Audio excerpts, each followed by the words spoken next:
રમાપીને દર્શન કરવા લઈ જવાનો તે જઈએ આ નહીં ઓની બાબરી ઓ યાદ આવ્યું વાહ એટલે એના દર્શન કરવા તો લઈ જવાનો રમાપીને એટલે આપણી વાર્તા પૂરી થાય સારું માતા કોલ કરાઈએ ને આજે ગોડાય ના કરે એવું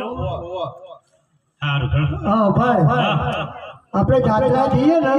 એ પહેલા તને ચોખ્ખો જ કરું એ મમ્મી પપ્પા મરી જાય એટલે ટોળું ના કરે ડાવો બટા એવું હા પપ્પા આ તો જાત્રા લઈ જાય હજુ પૂરું કઈ નાખો ચા પૂરું કર્યું હારો ભાઈ હા હા આપણે જાત્રા જઈએ ને એટલે રસ્તામાં ગમે તો ભીડ પડે ને તો આગો પાછો બહુ હોય બરોબર તો રોમાપીને યાદ કરવાના હા તમને લકી